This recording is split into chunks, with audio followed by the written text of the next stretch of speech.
नमस्कार, मुरंबा किचनमध्ये आपलं स्वागत आहे। श्री गणेशाय नमः। शिवचरणी प्रार्थना। मी तुम्हाला मोदकाची रेसिपी दाखवणार आहे। इथे अर्धी वाटी रवा, अर्धी वाटी मैदा, कच्चं दूध भिजवण्यासाठी आणि इथे हे घेतलेलं आहे तूप, गाईचं तूप घेतलं मोहनसाठी, मीठ घेतलं आणि हे मी भाजून घेतला रवा आणि तुम्हाला खाली दिलेली आहे माहिती। पुऱ्यासाठी रवा जो आपण भिजवला होता तोच याला वापरतोय मोदकासाठी। आपण तूप ठेवणार आहे मोहनसाठी भिजवण्यासाठी मोदकाचा। आता आपण इथे भिजवण्यासाठी रवा, मैदा, थोडं मीठ घालणार आहे आणि तूप घालू मोहनसाठी। आता आपण मोहन घालणार आहोत। हे बघा आपला मिक्स करून झालेला आहे। रवा मैदा भिजवलेला आहे, मुटकळा झाला आहे छान। आता आपण दुधामध्ये भिजवून घेऊ त्याला। हे कच्चं दूध वापरणार आहे त्याला।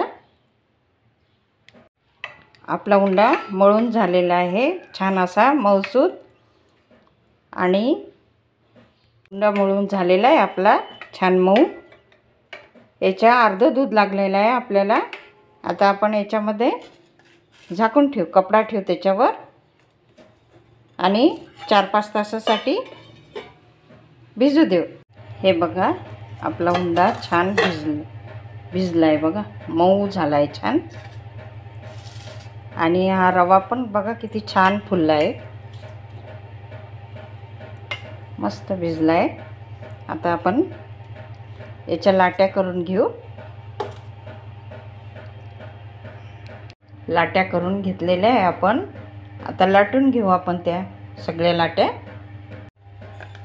आपला उंडा छान भिजला आहे, मोदकाचा मऊ झालेला आहे। आता छोटे छोटे गोळे करून घेऊ आपण त्याचे। छोटे गोळे करून झालेले आहे आपले। आता आपण लाटून घेऊ। आपली पातळ पारी लाटून तयार झालेली आहे। आता आपण दूध लावू कढानी आणि पाकळ्या करून घेऊ आपण त्याच्या। पाकळ्या तयार करून घेतल्या मोदकाच्या। आता सारण भरू त्याच्यामध्ये आपण। हे सारण आहे आपलं, छान मस्त झालंय सारण भरलंय आपण। आता त्याचा मोदक तयार करून घेऊ। आपला मोदक तयार झालाय। आता मी सगळे मोदक करून घेते। आता आपण तळून घेऊ मोदक। गाईचं तूप घेतलंय आपण।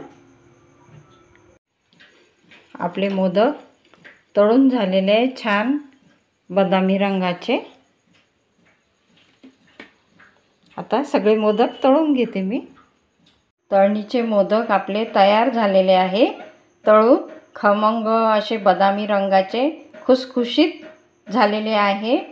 तुम्हाला कशी वाटली रेसिपी मला कमेंटमध्ये सांगा। लाईक करा, शेअर करा, सबस्क्राईब करायला विसरू नका। आणि तुम्ही मैत्रिणी, तुमचे कोणी नातेवाईक असेल त्यांना शेअर करा।